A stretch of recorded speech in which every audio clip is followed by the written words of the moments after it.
Welcome back to Torah in 10, Parshas Vayishlach.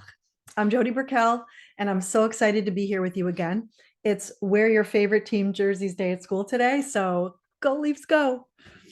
As I mentioned last week, we are called Bnei Yisrael, the children of Israel / Jacob, our forefather.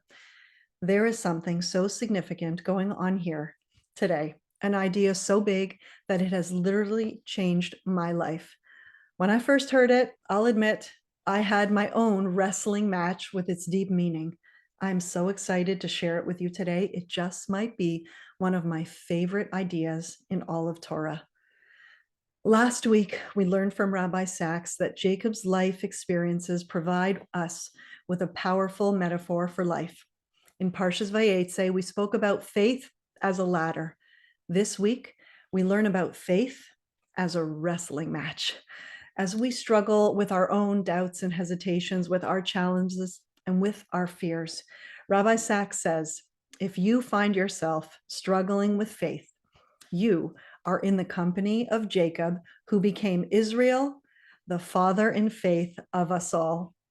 Jacob was a man who was surrounded by struggle with his brother Esav, his father-in-law Lavan, his wives, Rachel and Leah, and his children, whose sibling rivalry eventually brought the whole family into 210 years of slavery in Egypt. This was a life full of struggle. The climax of this parsha reads like a story. I'd like to share it with you as it was shared with me, written by the brilliant Dr. Rachel Naomi Remen. It's called Wrestling with the Angel. She writes, sometimes a wound is the place where we encounter life for the first time, where we come to know its power and its ways. Wounded, we may find wisdom that will enable us to live better than any knowledge and glimpse a view of ourselves and of life that is both true and unexpected. The last story that her grandfather told her as a child was about a man called Jacob, who had been attacked in the night as he slept alone at the bank of a river.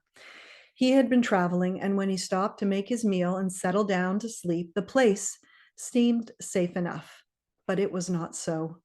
He awakened to find himself gripped by muscular arms and pinned to the ground. It was so dark that he could not see his enemy, but he could feel his power. Gathering all his strength, he began to struggle to be free. Jacob could hear his attacker's breath. He could feel the cloth of his garments. He could even smell him. Jacob was a very strong man, but even using all of his strength, he could not free himself, and he could not pin his enemy down either. They were evenly matched and rolled on the ground and struggled fiercely.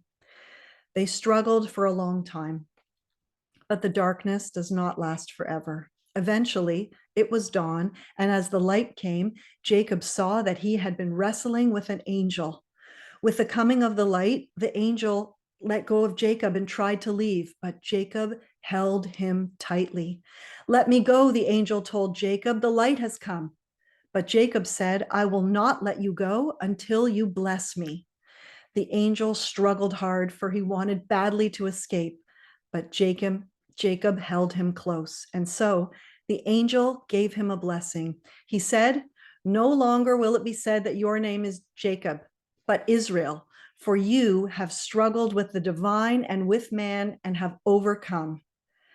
Jacob's leg was hurt in the struggle. Before the angel left, he touched him on the place where he was hurt. Rachel asked her grandfather, to help it get better? No, her grandfather answered. He touched it to remind Jacob of it. He carried it with him all of his life. It was his place of remembering. This was a confusing story, she writes. How could it be that one might confuse an angel with an enemy? But her grandfather said, this sort of thing happens all the time. Even so, he said, it's not the most important part of the story. The most important part of the story is that everything has its blessing. Years later, as Rachel struggled with her own illness in her life, she wondered if her grandfather had shared this story many times before his death as a compass Rabbi Sacks teaches us that it is in this struggle that Jacob receives a completely new identity, Israel. When we understand that out of such experiences, we, like Jacob, can emerge limping, yet it is out of these very experiences that we too can discover our new identity, one that has been enhanced by the struggle itself. Even more strikingly, despite the fact that he was told, "Your name shall no longer be Jacob," the Torah continues to call him Jacob, suggesting that his struggle was lifelong, as often is ours. How incredibly meaningful is this, to remember the place of hurt, the place of our challenges, many of them very painful, and to see our struggles as blessings? This is a puzzling story about the nature of blessings and the nature of enemies. How tempting is it to let the enemy go and flee, to put our struggles behind us as quickly as possible and get on with life? Life might be easier that way, but far less genuine. Perhaps the wisdom lies in engaging in the life we have been given as fully and courageously as possible, and not letting go until we find the unknown blessing that is in everything. How's that for a life-changing idea? Wishing you all a Shabbat Shalom.